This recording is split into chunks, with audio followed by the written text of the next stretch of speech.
High, welcome back to another lesson. আজকের যে বিষয়টা আমি আপনাদের জন্য সিলেক্ট করেছি, এই বিষয়টা আমি মনে করছি মোস্ট ইম্পর্ট্যান্ট একটা বিষয়। একটু দেখি বিষয়টি কি আজকে reflexive pronouns in spoken English. আমরা প্রায় দেখতে পাই স্পোকেন ইংলিশে রিফ্লেক্সিভ প্রোনাউনের ব্যবহার। যদি আপনার প্রপার আইডিয়া থাকে এবং সেন্টেন্স আপনি মেকিং করতে পারেন রিফ্লেক্সিভ প্রোনাউন ব্যবহার করে, তাহলে খুব ইজিলি স্বাচ্ছন্দ্যে অন্যের সাথে আপনি কথা চালিয়ে যেতে পারবেন। আর যদি দেখা যাচ্ছে পোর আইডিয়া থাকে বা কিভাবে আপনি সেন্টেন্স মেকিং করবেন রিফ্লেক্সিভ প্রোনাউন ব্যবহার করে, এই সংক্রান্ত আইডিয়া আপনার জানা নেই, তাহলে সেই ক্ষেত্রে অনেকটাই ঝামেলায় পড়তে হয়। আশা করছি এই ভিডিওটা আমার দেখার পরে এই সংক্রান্ত জটিলতা আপনাদের থাকবে না।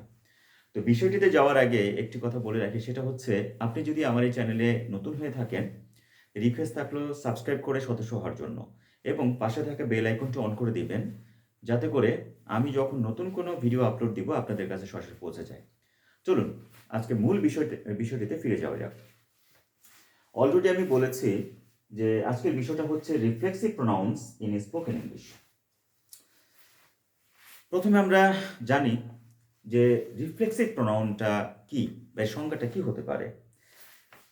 রিফ্লেক্সিভ প্রোনাউনগুলো হলো অবজেক্টিভ কেজে ব্যবহৃত সেই প্রোনাউন যা সাবজেক্টের অর্থ প্রতিফলিত হয়, অর্থাৎ বাক্যে সাবজেক্ট যদি কোনো কাজ করে তা সাবজেক্টের দিকে ফিরে আসে, এটা প্রকাশ করে। ঠিক আছে, এখানে দেখুন কিছু রিফ্লেক্সিভ প্রোনাউন আমি মেনশন করেছি। Myself, himself, ourselves, herself, themselves, এগুলো হচ্ছে রিফ্লেক্সিভ প্রোনাউন। এবং আরও একটি স্ট্রাকচার আমি এখানে দিয়েছি, সেটা হচ্ছে subject plus myself, ourself, themselves, himself, herself plus সাহায্যকারী ভার্ব প্লাস ভার্ব এর বিভিন্ন ফর্ম যুক্ত বাক্য। অর্থাৎ এই স্ট্রাকচারটা দিয়ে আজকের এই লেসনটা আমি কমপ্লিট করার ট্রাই করব। ঠিক আছে, আরেকটা বিষয় সেটা হচ্ছে এই লেসনটা কমপ্লিট করতে গিয়ে আমাকে 3টা টেন্সের হেল্প নিতে হয়েছে। আর এই 3টা টেন্সের যদি আইডিয়াটা যদি ভালো আপনার জানা হয়ে থাকে, তাহলে অন্যান্য যে টেন্সগুলো আছে সেগুলো আপনি খুব ইজিলি বুঝতে পারবেন এবং সেই টেন্সের বাক্যগুলো আপনি তৈরি করতে পারবেন এই রিফ্লেক্সিভ প্রোনাউন ব্যবহার করে। ঠিক আছে, আসুন এখানে দেখি। প্রথম যে টেন্সটা আমি মেনশন করেছি সেটা হচ্ছে প্রেজেন্ট পারফেক্ট টেন্স। একটু আমরা জানি সেটা হচ্ছে যে প্রেজেন্ট পারফেক্ট টেন্সের স্ট্রাকচারটা কি। প্রেজেন্ট পারফেক্ট টেন্সের স্ট্রাকচারটা হচ্ছে সাবজেক্ট প্লাস হ্যাভ হ্যাজ মূল ভার্বের পাস্ট পার্টিসিপল ফর্ম। ঠিক আছে, এটা আমরা জানলাম। এবার দেখি এখানে মেনশন করেছি, দেখুন 3টা বাংলা বাক্য আমি বা বাংলা সেন্টেন্স আমি মেনশন করেছি, যাতে করে আপনাদের বুঝতে অনেক হেল্প করে। প্রথম বাক্যটা দেখি, আমি নিজেই কাজটি করেছি। আমি নিজেই কাজটি করেছি। এখানে সাবজেক্ট প্রথমে আমরা বসাবো আমি, আই। এখানে আমরা রিফ্লেক্সিভ প্রোনাউন আনবো। একটা বিষয় বলে রাখি, সেটা হচ্ছে রিফ্লেক্সিভ প্রোনাউন আমি যখন সাবজেক্টের পরে আমি রিফ্লেক্সিভ প্রোনাউন আনবো, অবশ্যই এই সাবজেক্টের উপর ডিপেন্ড করবে। ঠিক আছে, একটু বলে রাখি, সেটা হচ্ছে যে প্রোনাউনগুলো আসবে সেটা হচ্ছে যদি আই হয় তাহলে এটা রিফ্লেক্সিভ প্রোনাউন হবে হচ্ছে মাইসেলফ। ঠিক আছে, যদি হি হয় তাহলে হিমসেলফ, যদি সাবজেক্ট দে হয় তাহলে দেমসেলভস। এখানে একটা কথা বলে রাখি, সেটা হচ্ছে দেমসেলভস হচ্ছে রিফ্লেক্সিভ প্রোনাউনের প্লুরাল ফর্ম।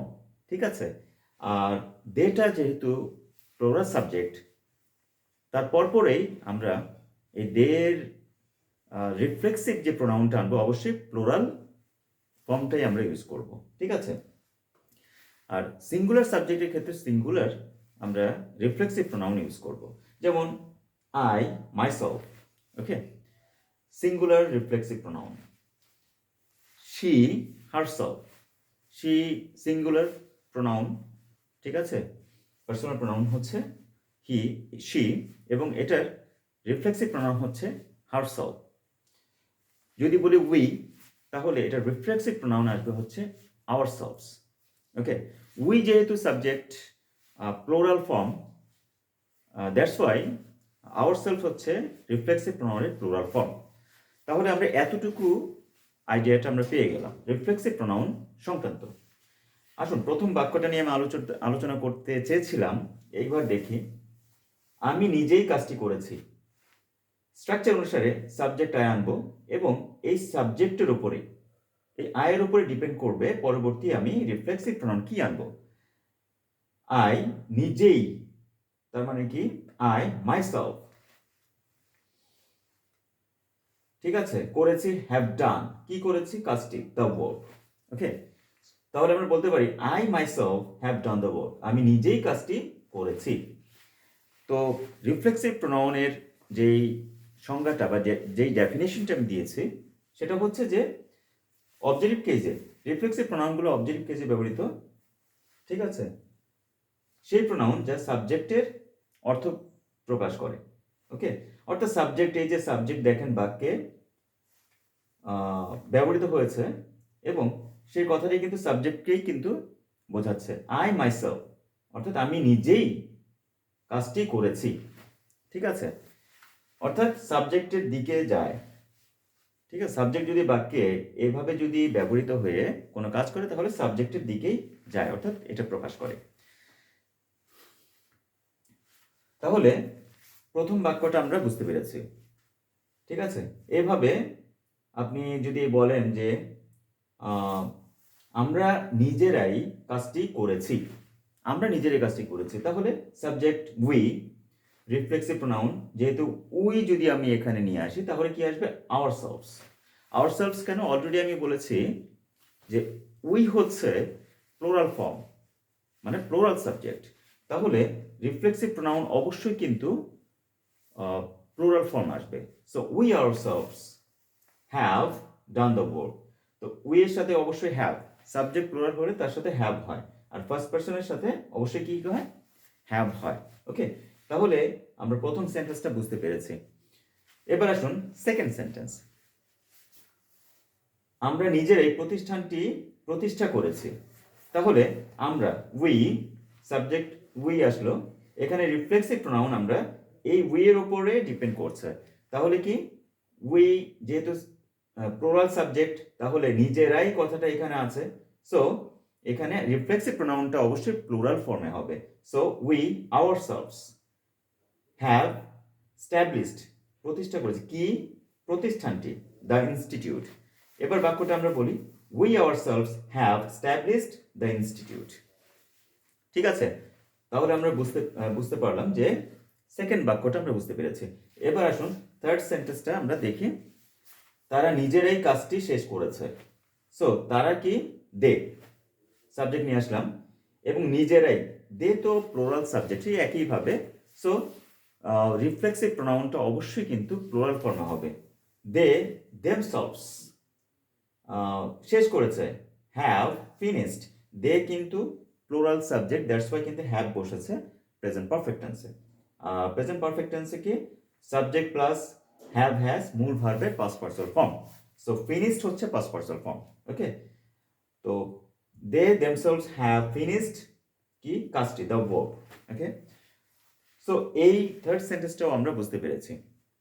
তো প্রথম যেই টেন্সটার সহায়তায় আমরা তিনটা বাক্য কমপ্লিট করলাম এর, এবং রিফ্লেক্সিভ প্রোনাউন ইউজ করে আমরা তিনটা বাক্য তিনভাবে কমপ্লিট করেছি। ঠিক আছে, আশা করছি এই প্রেজেন্ট পারফেক্ট টেন্সের যত প্রকার বাক্য আসবে এভাবে আমরা রিফ্লেক্সিভ প্রোনাউন ব্যবহার করে ইনশাল্লাহ বাক্য তৈরি করতে পারবো যত খুশি। এবং কথোপকথনে যদি আমরা ট্রাই করি অবশ্যই আমাদের ভুল হবে না। এবার আসুন প্রেজেন্ট কন্টিনিউয়াস টেন্স।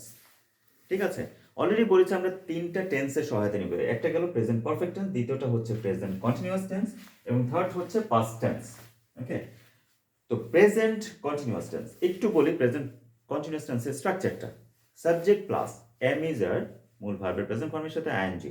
ওকে, তার মানে হচ্ছে আই অ্যাম রাইটিং। ওকে, আমি লিখছি, কি লিখছি সেটা পরের কথা। তো আই অ্যাম রাইটিং, আমি লিখছি। তো আই সাবজেক্ট এম ইজ আর বলবে টু ভার্ব, আর হচ্ছে মূল ভার্ব প্রেজেন্ট ফর্মের সাথে আইএনজি। রাইটটা হচ্ছে মূল ভার্ব, এটার প্রেজেন্ট ফর্ম হচ্ছে প্রেজেন্ট ফর্মের সাথে আইএনজি হলো রাইটিং। তো আই অ্যাম রাইটিং। তো প্রেজেন্ট কন্টিনিউয়াস টেন্সে দেখি একটা বাক্য দেখি, আমি নিজেই কাজটি শুরু করছি, করেছি না, এটা করছি, একটা কন্টিনিউয়াসলি, একটা কন্টিনিউয়াল একটা ব্যাপার। সো সাবজেক্ট আই আসবে, আয়ের এর উপর ডিপেন্ড করবে রিফ্লেক্সিভ প্রোনাউনটা। নিজেই কথাটা যদি থাকে, যে ওই জায়গায় কথা বললাম যে রিফ্লেক্সিভ প্রোনাউনগুলো, ঠিক আছে, অবজেক্টিভ কেসে ব্যবহৃত সেই প্রোনাউন যা সাবজেক্টের অর্থই প্রতিফলিত হয়। তার মানে কি, আইটা সাবজেক্ট, আই, তো আয়ের রিফ্লেক্সিভ প্রোনাউন অবশ্যই বসবে, সেটা হচ্ছে মাইসেলফ। মাইসেলফ, আমি নিজেই কাজটি শুরু করছি। তো কন্টিনিউয়াস ফর্মে সেই স্ট্রাকচার অনুসারে আয়ের সাথে অ্যাম বসে, I myself am starting the work, শুরু করছি, স্টার্টিং দ্য ওয়ার্ক। ঠিক আছে, যদি বলি আমরা নিজেরাই কাজটি শুরু করছি, তাহলে কি হবে, we ourselves are starting the work, এটা হতে পারে। আবার যদি বলি তারা নিজেরাই কাজটি শুরু করছে, তাহলে কি, they themselves are starting the work. They এর সাথে কিন্তু আর, they are starting the work, we are starting the work. Okay, শুধু ওখানে আমরা রিফ্লেক্সিভ প্রোনাউনটা যার যার সাবজেক্ট অনুসারে যার যার ক্ষেত্রে বসিয়ে দিব। ঠিক আছে, এমনি করে প্রেজেন্ট কন্টিনিউয়াস টেন্সে আমি যত খুশি তত বাক্য তৈরি করতে পারবো। এবং স্পোকেন ইংলিশে, অর্থাৎ কথোপকথনে যদি এই সংক্রান্ত কোনো বাক্য চলে আসে, তাহলে আমরা খুব ইজিলি কথা বলতে পারবো এবং বাক্য তৈরি করতে পারবো কনফিডেন্টলি। ওকে, এবার আসুন সেকেন্ড সেন্টেন্সটা দেখি। আমরা নিজেরাই কাজটি করছি, তাহলে কি, সাবজেক্ট হচ্ছে উই, নিজেরাই, উই এর উপর ডিপেন্ড করবে পরবর্তী রিফ্লেক্সিভ প্রোনাউনটা, we ourselves are doing the work. ঠিক আছে, এবার আসুন থার্ড সেন্টেন্সটা, তারা নিজেরাই সমস্যাটি সমাধান করছে, তাহলে কি হবে, এখানে সাবজেক্ট হচ্ছে দে, এই দে এর উপরে নির্ভর করবে পরবর্তী রিফ্লেক্সিভ প্রোনাউন। দেটা যেহেতু অলরেডি আমি বলেছি সাবজেক্ট যদি প্লুরাল হয় তাহলে রিফ্লেক্সিভ প্রোনাউন অবশ্যই প্লুরাল ফর্মে হবে। তাহলে দে দেমসেলভস, এখানে বলছে তারা নিজেরাই, এই যে নিজেরাই কথাটা আছে, ঠিক আছে, এই কথাগুলোর ক্ষেত্রেই আমরা রিফ্লেক্সিভ প্রোনাউনটা আনবো। তখন দে দেমসেলভস হ্যাভ ফিনিশড, সমাধান করেছে কি, দ্য প্রবলেম। তাহলে আবার বলি, দে দেমসেলভস, তারা নিজেরাই হ্যাভ ফিনিশড দ্য প্রবলেম। ওকে, এবার আসুন লাস্ট যেই টেন্সটা নিয়ে আমি কথা বলবো সেটা হচ্ছে পাস্ট টেন্স, অর্থাৎ পাস্ট ইনডিফিনিট টেন্স। এটা একটু বলি, সেটা হচ্ছে সাবজেক্ট প্লাস মূল ভার্বের পাস্ট ফর্ম। ঠিক আছে, যেমন আই ডিড দ্য ওয়ার্ক, আমি কাজটি করেছি, আমি কাজটি করেছিলাম, I did the work. I subject, did হচ্ছে পাস্ট ফর্ম, ঠিক আছে, আর কাজটি হচ্ছে অবজেক্ট।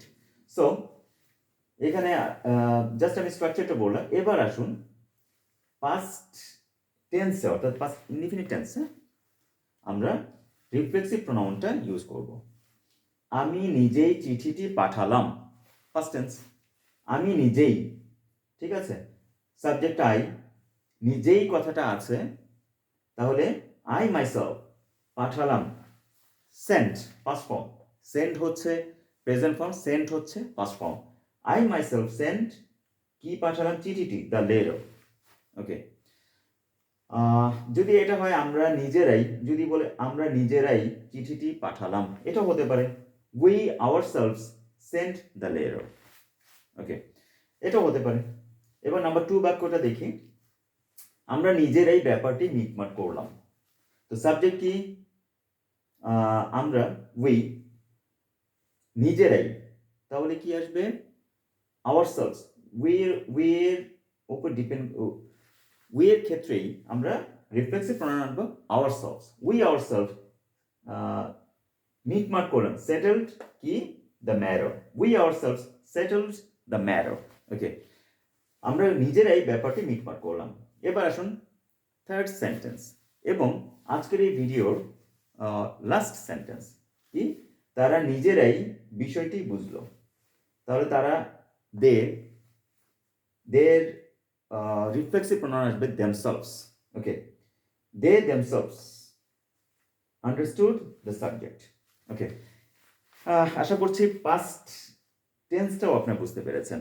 এবং যখনই আপনারা কথা বলতে যাচ্ছেন, যদি এই পাস্ট টেন্সে ব্যবহৃত বাক্য চলে আসে এবং সেখানে যদি রিফ্লেক্সিভ প্রনাউনগুলো ব্যবহার করতে হয়, তাহলে আশা করছি প্রবলেম হবে না।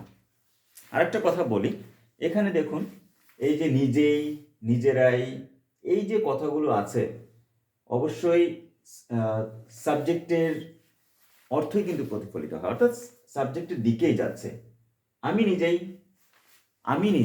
ওকে, আমি নিজেই। তো এই যে নিজেই, নিজেরাই, এই যে জোর দিয়ে সাবজেক্টের অর্থ প্রতিফলিত হচ্ছে, এই ক্ষেত্রে সাবজেক্টের উপর ডিপেন্ড করবে পরবর্তী রিফ্লেক্সিভ প্রনাউন, ওকে। সো ফ্রেন্ডস, আজকের এই ভিডিওটা আমি মনে করছি reflexive pronoun in spoken English, অর্থাৎ রিফ্লেক্সিভ প্রনাউনের ব্যবহারটা স্পোকেন ইংলিশে কতটুকু গুরুত্বপূর্ণ এবং প্রায়শই আমরা দেখতে পাই, ঠিক আছে, এর ব্যবহার। আশা করছি এই ভিডিওটা দেখার পরে আপনাদের এই সংক্রান্ত জটিলতা অলরেডি সমাধান হয়ে গেছে। তো এই ভিডিওটা দেখে যদি ন্যূনতম উপকৃত হয়ে থাকেন, অবশ্যই সাবস্ক্রাইব করবেন, লাইক, শেয়ার, এবং এই ভিডিওটা সংক্রান্ত বা রিফ্লেক্সিভ প্রনাউন সংক্রান্ত কোনো যদি জটিলতা থাকে, আরও যদি কোনো কিছু জানতে চান, অবশ্যই কমেন্ট বক্সে উল্লেখ করবেন, আমি এগুলো যথাযথ রিপ্লাই দেব, ঠিক আছে। তো আজকে এই পর্যন্তই। সবাই ভালো থাকবেন, সুস্থ থাকবেন। আল্লাহ হাফেজ।